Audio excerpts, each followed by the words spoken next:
अब बात करते हैं नीट एग्जाम की, जिसकी चर्चा हर जगह हो रही है। इसमें गड़बड़ी को लेकर विवाद खड़ा हो गया है। आज एक बार फिर सुप्रीम कोर्ट ने नीट की काउंसलिंग पर रोक लगाने से इनकार कर दिया। कोर्ट ने कहा कि 8 जुलाई के बाद कोर्ट नीट की परीक्षा रद्द करता है तो बाकी सारे प्रोसेस अपने आप ही रद्द हो जाएंगे, इसलिए काउंसलिंग पर रोक लगाने का कोई मतलब नहीं है। इस मामले में आज बिहार से 2 बड़ी खबरें आई। पहली ये कि आज बिहार पुलिस ने नालंदा में संजीव मुखिया के घर पर छापेमारी की। संजीव मुखिया वो शख्स है जिसे नीट पेपर लीक मामले का मास्टरमाइंड बताया गया है। संजीव मुखिया नालंदा उद्यान महाविद्यालय में तकनीकी सहायक के तौर पर तैनात है। इससे पहले भी कई कॉम्पिटिटिव एग्जाम्स के पेपर लीक कराने में उसका नाम सामने आ चुका है और वो जेल भी जा चुका है। बिहार पुलिस के इकोनॉमिक ऑफेंस विंग ने नालंदा में लोकल पुलिस के साथ मिलकर संजीव मुखिया के घर पर दबिश दी, लेकिन संजीव मुखिया वहां नहीं मिला, वो अभी भी फरार है। और दूसरी बड़ी खबर यह है कि पेपर लीक के इस मामले में 2 और लोगों के नाम सामने आए हैं जो नालंदा के ही रहने वाले हैं और संजीव मुखिया के करीबी बताए जा रहे हैं। इनमें से एक का नाम है चिंटू और दूसरे का नाम है पिंटू। चिंटू और पिंटू को एग्जाम से पहले ही नीट का पेपर मिल गया था। 5 मई को सुबह 5 बजे चिंटू के मोबाइल पर क्वेश्चन पेपर और आंसर शीट आ गई। इसके बाद पिंटू ने इसका प्रिंट निकाला और उन स्टूडेंट्स को रटने के लिए दे दिया जिनसे उसने एडवांस में पैसे लिए थे। पुलिस ने इस मामले में जिन 4 स्टूडेंट्स को चीटिंग केस में अरेस्ट किया है, पूछताछ के दौरान उन्होंने चिंटू और पिंटू के रोल के बारे में पुलिस को जानकारी दी। बिहार में नीट के पेपर के लीक के मामले में अब तक कई किरदार सामने आ चुके हैं। संजीव मुखिया ने पेपर लीक कराया, पेपर चिंटू पिंटू के पास पहुंचा, दोनों ने पेपर और आंसर शीट बांटे। जिन स्टूडेंट्स को पेपर और आंसर शीट दिए गए उनके ठहरने का इंतजाम सिकंदर यादवेंद्र ने प्रीतम कुमार की मदद से कराया। अब बिहार पुलिस की economic offence unit Pritam Kumar से पूछताछ की तैयारी कर रही है। प्रीतम कुमार एसडीएम रैंक का अफसर है, तेजस्वी यादव का पीएस है, इसलिए इस मामले में तेजस्वी पर भी इल्जाम लगे। लेकिन आज तेजस्वी यादव ने साफ साफ कहा कि सरकार को जो जांच करनी है करा ले, उन्हें कोई डर नहीं है। तेजस्वी यादव ने कहा कि बीजेपी के लोग इस मामले में उनका नाम जबरदस्ती घसीट रहे हैं और जो लोग नीट पेपर लीक के असली मास्टरमाइंड हैं उन्हें बचाने की कोशिश की जा रही है। ये लोग जो किंगपिंग जो है पेपर लीक के, उन लोगों से इशू को डाइवर्ट करना चाहते हैं। जो अमित आनंद है, जो आपका नीतीश कुमार है, ये कौन लोग हैं? इनको क्यों बचाना चाहते हैं ये लोग? आज नहीं कल तो सब पता चल ही जाना है। अरे जो लोग मेरा नाम घसीटना चाहते हैं, मेरे पीए का घसीटना चाहते हैं, इससे कोई फ़ायदा होने वाला नहीं है। अरे भाई, अगर कोई दोषी हो उसको बुला के पूछने में क्या दिक्कत है? बुलाए, गिरफ्तार करें, हमको क्या दिक्कत है? राज्य में सरकार उनकी, केंद्र में सरकार उनकी, जांच एजेंसियां उनकी। हम ही कहते हैं मुख्यमंत्री जी को बुला ले मेरे साइड को। अरे चाहे पीए हो, पीएस हो, कोई हो, बुला करके पूछताछ कर ले। जिस इंजीनियर की बात कर रहे हैं 21 में, यही लोग अर्बन डेवलपमेंट में लाए थे जल संसाधन से। थोड़ा ज्ञान प्राप्त कर लेना चाहिए इन लोगों को। ये सबसे कुछ होने वाला नहीं है। देश की जनता जानती है, जब जब बीजेपी सत्ता में आती है तब तब पेपर लीक होता है। तेजस्वी यादव के बयान पर जेडीयू के नेता और केंद्रीय मंत्री ललन सिंह ने रिएक्ट किया। ललन सिंह ने कहा, जिसे जांच के लिए बुलाना है, किसे बुलाना है, कब बुलाना है, कब पूछताछ करनी है, कब गिरफ्तार करना है, ये तेजस्वी यादव नहीं बताएंगे। उनके कहने से कुछ नहीं होगा। ललन सिंह ने कहा, जो भी इस मामले में गुनहगार होगा उसके खिलाफ कड़ा एक्शन होगा, वो चाहे कोई भी हो।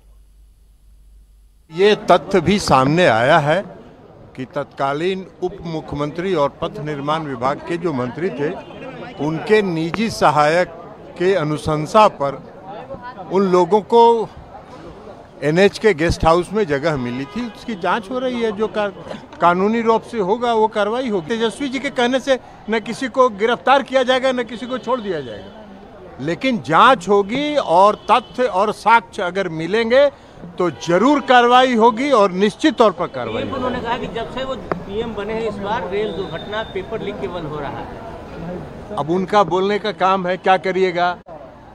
बिहार में सब सीट जीत रहे थे, हार गए तो आप कुछ बोलेंगे ना भाई। तो कुछ बोलने के लिए बोल रहे हैं, उसको सुनिए और उसका आनंद लीजिए। आरजेडी अब इस मामले में बिहार के उप मुख्यमंत्री सम्राट चौधरी को घेरने की कोशिश कर रही है। आज आरजेडी ने एक तस्वीर ट्वीट की और लिखा, नीट परीक्षा पेपर लीक घोटाले का मुख्य आरोपी बिहार के उप मुख्यमंत्री के साथ। एक दिन पहले आरजेडी के राज्यसभा सांसद मनोज झा सोशल मीडिया पर इसी तरह की तस्वीर पोस्ट करते पाए गए थे और उन्होंने कहा था कि सम्राट चौधरी नीट पेपर लीक मामले के आरोपी अमित आनंद के साथ एक तस्वीर में। इस पर सम्राट चौधरी ने कहा, राजनीति में तमाम लोगों से मुलाकातें होती हैं, कई लोगों के साथ ऐसी तस्वीरें होती हैं, लेकिन उस व्यक्ति से उनका कोई पर्सनल संबंध नहीं है और जिसके भी खिलाफ सबूत मिलेंगे उस पर कार्रवाई जरूर होगी। एक चीज पॉलिटिकल तौर पर कोई मिला हो तो मिल सकता है, लेकिन एकदम स्पष्ट रहिए, मैं व्यक्तिगत संबंध किसी से नहीं हो सकता है।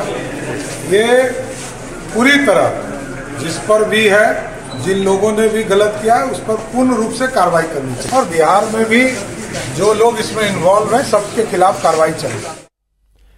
ये तो शिक्षा मंत्री ने भी माना है कि बिहार में कुछ जगह नीट में गड़बड़ी की बात सामने आई है, लेकिन ये लोकलाइज है, आइसोलेटेड इशू है, ये उनका दावा है। ये नहीं कहा जा सकता कि पूरे देश में नीट एग्जाम में गड़बड़ी हुई है, लेकिन कांग्रेस और इंडिया अलायंस की दूसरी पार्टियां इसे देशव्यापी मुद्दा बना रही हैं। आज कांग्रेस के नेताओं ने देश के अलग अलग शहरों में नीट एग्जाम को रद्द कराने की मांग को लेकर प्रोटेस्ट किए।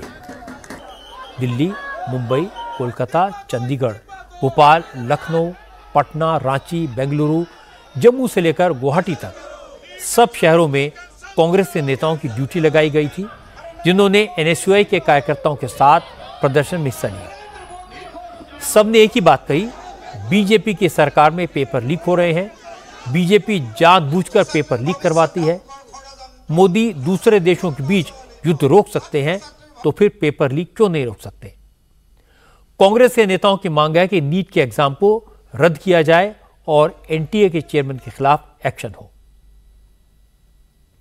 एक विज्ञापन भारतीय जनता पार्टी की तरफ से आया था जिसमें रूस और यूक्रेन, हमास और इजराइल की युद्ध रुकवाने की बात कही गई थी, वार रुकवा दी पापा। आज नौजवान पूछ रहे हैं पेपर लीक क्यों नहीं रुकवाए पापा। और ये पेपर लीक कोई 10 लाख, 20 लाख, 30 लाख की बात नहीं है, ये हजारों करोड़ का घोटाला हुआ है। जब बिहार में मई महीने में एफआईआर दर्ज हो गया, 4 लोगों की गिरफ्तारी हो गई, तब केंद्रीय शिक्षा मंत्री प्रधान जी का ये कहना कि कोई पेपर लीक नहीं हुआ। तो सबसे पहले मांग तो ये है कि परीक्षा निरस्त होना चाहिए। दूसरा, जो एनटीए है उसके चेयरमैन को हटाया जाना चाहिए। तीसरा, शिक्षा मंत्री जो गोलमोल घुमा रहे हैं और तथ्यों को छुपाने की कोशिश कर रहे हैं, उसे बर्खास्त किया जाना चाहिए और सुप्रीम कोर्ट के देखरेख में इसकी जांच होनी चाहिए। लेफ्ट पार्टीज के स्टूडेंट विंग नीट एग्जाम में गड़बड़ी को लेकर लगातार प्रोटेस्ट कर रहे हैं। लेफ्ट पार्टियों की मांग है एनटीए को खत्म किया जाए, पहले वाला सिस्टम लागू हो, राज्यों को अपने यहां परीक्षाएं कराने का हक हो, क्योंकि शिक्षा केंद्र और राज्य दोनों का विषय है। पिछले 10 साल से पूरा का पूरा रुझान क्या रहा मोदी सरकार का।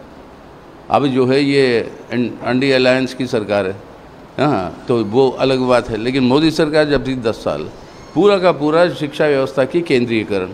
अब इस तरीके की टेस्टिंग की है जिसके अंदर ये घोटाले इतने सारे सामने आ रहे हैं और ये पहली बार नहीं है। हम जो मुख्य बात ये कह रहे हैं कि ये जो केंद्रीयकरण कर रहे हो ये पूरे टेस्टों की, इसको जो है अब हटाइए। जो पुराना सिस्टम रहा है जहाँ पर राज्यों का भी अपना अधिकार है। याद रखिएगा, संविधान के अंदर शिक्षा का जो टॉपिक है वो है आपके कंकरेंट लिस्ट में, यानी इसके अंदर जिम्मेदारी राज्यों का भी है, केंद्र का भी है।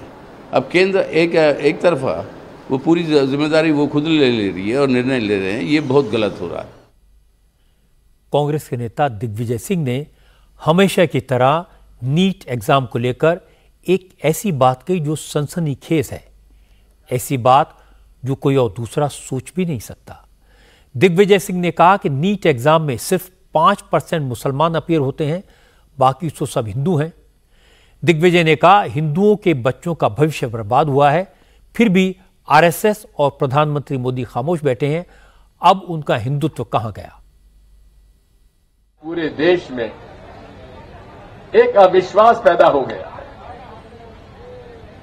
आज वो लोग कहां हैं जो हिंदुओं के संरक्षण का ठेका लिए हुए हैं? अब 14 लाख में से कितने मुसलमान होंगे जिन्होंने एग्जाम दिया होगा? 5%, 10%, बाकी सब तो हिंदू हैं। क्या हिंदुओं के साथ अन्याय नहीं है? क्या हिंदुओं के बच्चों के साथ अन्याय नहीं है? वो पालक जो अपने जीवन की कमाई अपने बच्चों को कोचिंग सेंटर में भेजकर नीट के एग्जाम भरोसे दिलाते हैं कि उनका बेटा बेटी नीट में पास होंगे, लेकिन आज आरएसएस का एक शब्द नहीं आया। प्रधानमंत्री जी चुप हैं। मैंने आपको सिर्फ 3 नेताओं के बयान सुनवाए। ऐसे बयानों की आज भरमार रही। वक्त की कमी है, सबके बयान तो आपको नहीं सुनवा सकता, लेकिन जिन 3 नेताओं के बयान मैंने सुनवाए उन्हें सुनकर आप भी समझ गए होंगे कि मामला तो बच्चों के भविष्य का है, लेकिन विरोधी दल इसमें अपना भविष्य देखने लगे हैं, राजनीतिक रोटियां सेक रहे हैं। वरना नीट एग्जाम का हिंदू मुस्लिम से क्या लेना देना? यूक्रेन और रूस से क्या मतलब? इजराइल और हमास वॉर से इसका क्या संबंध? इसमें राज्य और केंद्र का मुद्दा कहां से आया? असली बात है कि नीट का एग्जाम है या फिर नेट एग्जाम को कैंसिल करने का मामला। इन दोनों इश्यूज को विपक्ष नरेंद्र मोदी पर हमला करने का हथियार बना रहा है और स्टूडेंट्स को ढाल की तरह इस्तेमाल किया जा रहा है। यह सही है कि हमारे देश में पेपर लीक बड़ी प्रॉब्लम है। पुलिस भर्ती हो, पटवारियों की भर्ती हो, टीचर्स की भर्ती हो, मेडिकल एग्जाम हो, एनईटी का एग्जाम हो, हर बार पेपर लीक की खबरें आती हैं।